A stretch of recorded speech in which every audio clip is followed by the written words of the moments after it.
En este video estaré haciendo una encimera de estilo MFT, sin usar un control numérico por computadora o cualquier sistema de guías o plantillas especializadas costosas. Tengo planes completos y listas de cortes para esta mesa para complementar este video, y están disponibles de forma gratuita para aquellos que apoyan el canal en Patreon, o por una pequeña tarifa en mi tienda Etsy. Los enlaces a las dos páginas están en la descripción debajo. En mi video anterior hice una base de mesa con pino recuperado, y ahora es el momento de hacer una tapa para ella. Usaré fibra de densidad media de 18 mm resistente a la humedad para hacer la tapa. Elegí resistente a la humedad por si alguna vez derraman líquidos en la mesa, ya que no querría que la madera se hinche si se moja, y elegí fibra de densidad media en lugar de madera contrachapada, principalmente porque era menos costoso. La madera contrachapada de calidad es costosa. Esta hoja de fibra de densidad media costó 1/3 de su precio. Lo primero que hice fue verificar las esquinas para ver si estaban cuadradas usando mi escuadra de enmarcar, que sé que es precisa. A veces, los bordes cortados en fábrica no son tan cuadrados como deberían, por lo que vale la pena verificar en proyectos donde la precisión es crucial. Verifiqué las 4 esquinas y marqué la esquina que más me gustó. Estando perfectamente cuadrado, usaré esa esquina como referencia cuando comience a marcar las posiciones completas. Quiero que mi mesa tenga 1800 milímetros de largo por 800 milímetros de ancho, y aquí estoy midiendo y marcando para poder cortarla a medida. Obviamente, me estoy asegurando de que mi esquina de referencia todavía esté en la hoja. Utilicé mi sierra de carril para cortar el desperdicio, y revisé muchas veces las medidas porque la precisión es importante en esta construcción. Con la parte superior cortada a medida, quité el polvo y apliqué el acabado. Parecía buena idea aplicarlo antes de perforar los agujeros. Uso un barniz a base de agua, mi acabado preferido cuando busco resistencia al desgaste. Es realmente un buen material. Hay algunos enlaces a mis acabados favoritos en la sección de mis herramientas de la caja de descripción a continuación, si estás interesado en ver lo que uso. Mientras se secaba el acabado, hice una plantilla de perforación simple para perforar los agujeros con precisión. Mi plantilla será hecha de un desecho de fibra de densidad media de 18 mm. El material que estoy utilizando aquí tiene una chapa, pero solo la estoy utilizando porque es lo que tenía a mano. Comencé cortándolo exactamente a 200 milímetros de ancho en la sierra de mesa, y antes de hacer este corte, hice un corte de prueba en otra pieza solo para verificar que mi sierra de mesa estaba cortando con precisión, porque era realmente importante que midiera exactamente 200 milímetros, y después de hacer el corte, lo verifiqué con una cinta métrica en la que confío por su precisión. Luego pude cortarlo a la longitud, y hice mi plantilla de 800 milímetros de longitud, que es la misma medida que el ancho de mi mesa. Hice ese corte usando mi sierra de riel con mi escuadra de velocidad guiando el corte. Y nuevamente, esta es una escuadra de velocidad que sé que es precisa y confiablemente cuadrada. Tal vez te preguntes cómo sé que mis cuadrados son cuadrados. Hay una manera muy sencilla de verificarlo. Solo necesitas un trozo de madera con un borde perfectamente recto. Sostén el cuadrado contra el borde recto, traza una línea, y luego voltea el cuadrado, traza otra línea. Y si tu cuadrado es cuadrado, esas líneas deberían estar exactamente a la misma distancia una de la otra. Como puedes ver, este está justo en el punto. Pero este cuadrado combinado no es muy preciso. Solía hacerlo, pero ahora está fuera de cuadrado y puedo demostrarlo haciendo la misma prueba. Como puedes ver, las líneas no están equidistantes. Por eso ya no uso este cuadrado combinado como un cuadrado. Pero lo uso para otras cosas y pronto lo verás. Entonces, con ese cuadrado combinado, ajusté la valla a 100 milímetros, y luego la aseguré bien, y voy a usar esto para encontrar el punto central de mi plantilla, haciendo una marca de corte con mi cuchillo de marcar, y luego volteando el cuadrado. Si la hoja encaja justo en la misma marca de corte como lo hace aquí, eso verifica que es el verdadero punto central. Si no lo hace, ajusta el cuadrado combinado hasta que lo haga. La marca del cuchillo es difícil de ver en esta grabación, así que uso mi lápiz para resaltarla para la cámara. Teniendo el cuadrado combinado centrado en la plantilla de perforación, trazo una línea de corte con mi cuchillo siguiendo la plantilla.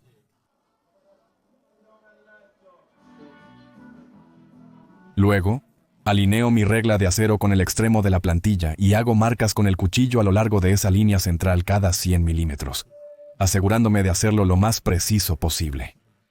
Es una idea sujetar la regla para que no se mueva, pero no me molesté en hacerlo. Fui muy cuidadoso, así que usaré un espaciado de 100 milímetros. De centro a centro, entre los agujeros en mi tapa de estilo MFT, que es ligeramente diferente al espaciado utilizado en las tapas MFT por Festool. Entiendo que están a 96 milímetros de espaciado de centro a centro. Pero hice un poco de investigación sobre eso, y no puedo encontrar ninguna razón convincente para usar un espaciado de 96 milímetros. Todos los accesorios MFT que conozco funcionan con un espaciado de 100 milímetros, así que decidí usarlo para mantener las cosas simples y claras. Es mucho más fácil usar 100 milímetros porque A. Hay menos matemáticas involucradas, y B. Es más fácil leer las marcas incrementales de 100 milímetros en la mayoría de las cintas métricas y reglas. Luego utilicé un punzón para hacer un agujero justo donde cada una de las marcas de 100 milímetros se encontraba con la línea central. Estos agujeros van a facilitar mucho la localización precisa de una broca en cada uno de estos incrementos. Usaré una broca de 4 milímetros con punta de espiga para los agujeros guía. Elegí 4 milímetros porque eso es lo que mide el eje de mi lesna, y eso es importante por razones que se harán evidentes un poco más adelante en el video. Lo coloqué en mi taladro de columna, y esta es la primera vez que uso el taladro de columna desde que cambié de taller recientemente, así que quería asegurarme de que la mesa estuviera cuadrada con la broca en caso de que se moviera cuando se moviera, y efectivamente estaba fuera de cuadro como podrías ver en estas imágenes. Así que aflojé el perno de la mesa, lo cuadré y lo apreté de nuevo, y luego se veía mucho mejor. Así que luego perforé todos los agujeros, asegurándome de ubicar el punto de brad en los agujeros hechos por la lesna para que fueran precisos. La plantilla de perforación estaba lista, pero antes de perforar, desbasté la primera capa de barniz en la parte superior con papel abrasivo de 400 granos, cepillé el polvo y apliqué una segunda capa de barniz para sellar todo. Una vez seca la capa de barniz, pude comenzar a marcar para perforar los agujeros. Mi escuadra combinada aún estaba bloqueada a 100 milímetros, ya que la había usado para trazar la línea central en mi plantilla, y podía usarla para marcar 100 milímetros desde mi esquina de referencia de la mesa, a lo largo de los bordes largo y corto. Esas líneas son bastante difíciles de volver a ver. Por lo tanto, esas líneas deberían estar en un ángulo perfecto de 90 grados, porque ambas están a 100 milímetros de mi esquina de referencia, que sé que es cuadrada. Pero había una comprobación más para asegurar la precisión usando la regla de 3-4-5. Si no entiendes, no te preocupes. Es solo una forma de verificar que un ángulo mide 90 grados. Si dibujas una línea recta vertical que mide 3 de cualquier unidad de medida que prefieras usar, y luego dibujas una línea horizontal desde el mismo punto que mide 4, la distancia entre esos dos puntos para hacer un ángulo recto verdadero debe ser igual a 5. Si mide 5.1, tu ángulo recto es obtuso. Si mide 4.9, tu ángulo es agudo. Pero quería aumentar esos números para una mayor precisión. Así que si duplico esos números 3, 4, 5 se convierten en 6, 8, 10. Y luego pongo 2 ceros al final. Eso me da algunas dimensiones en milímetros que puedo usar para comprobar si es cuadrado.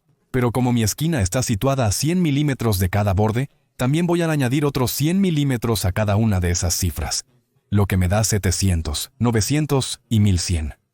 Luego puedo medir 700 milímetros en una dirección y 900 milímetros en la otra dirección, y para comprobar que mi esquina era cuadrada, podría alinear 100 milímetros en mi cinta métrica con la primera marca, y medir la distancia hasta la segunda marca, esperando que caiga en 1100 milímetros, y estaba exactamente en el punto, por lo que no se necesitaron más ajustes.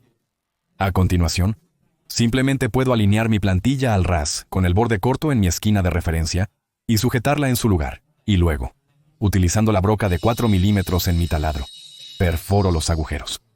La plantilla de perforación me da una colocación precisa para cada agujero, y al perforar en la taladradora de columna, asegura que la broca perfore el agujero verticalmente.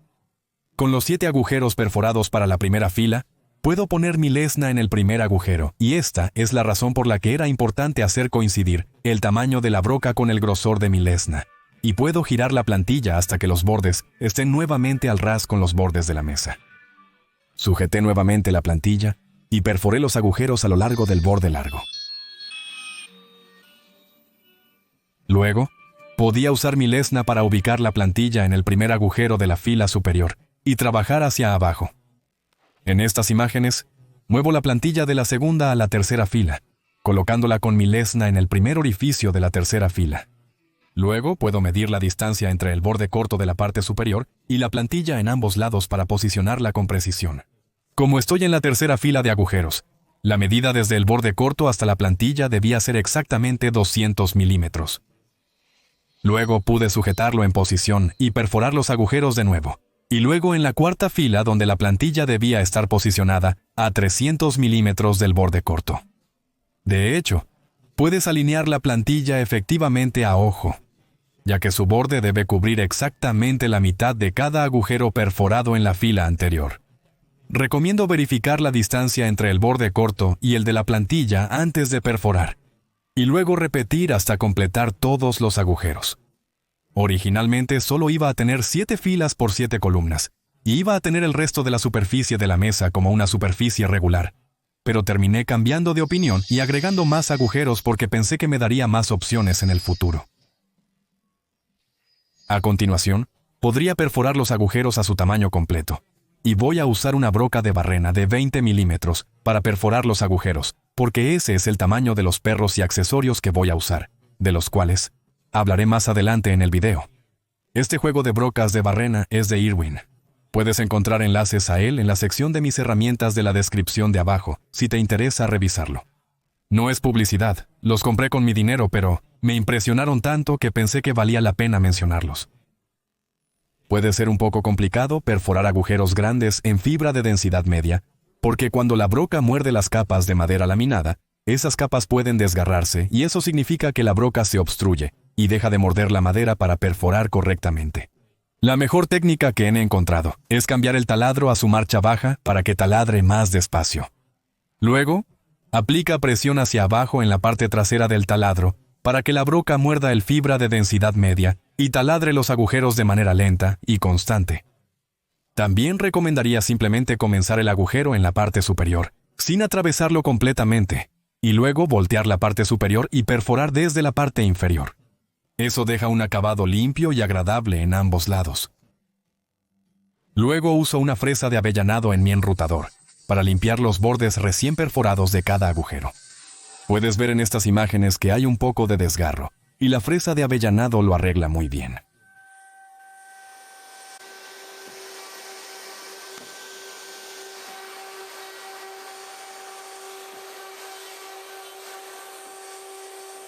Los bordes de la mesa de fibra de densidad media no son muy resistentes, así que para hacerla más duradera voy a añadir un ribete de madera dura, y tengo algunas piezas de moldura de caoba de 18 milímetros. Lo que tengo no es particularmente recto, como puedes ver. Decidí biselar las esquinas para que se viera más bonito, y luego pegué y sujeté las piezas en su lugar para forzar la madera a volver a estar recta. Y también usé algunos clavos de pasador, y me aseguré de disparar esos clavos lo más bajo posible, porque más tarde quiero añadir un redondeo en la parte superior del ribete, y no quiero que mi broca de redondeo golpee ninguno de esos clavos. Las piezas no alcanzaban para los bordes largos de la mesa, así que también biselé algunas uniones. Esta es simplemente una forma más bonita de unir piezas que no son lo suficientemente largas. Se ve más bonito que una junta de tope.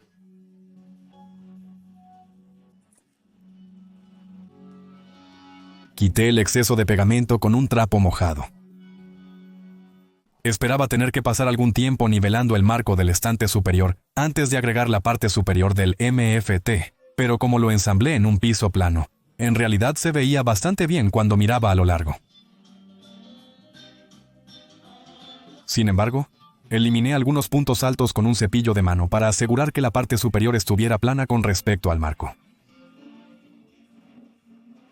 También suavicé los bordes afilados del marco con un cepillo de bloque para prevenir astillas futuras. Para asegurar la parte superior, usaré agujeros de bolsillo sin plantilla. Solo comienzo con la broca y luego la inclino lentamente y termino los agujeros.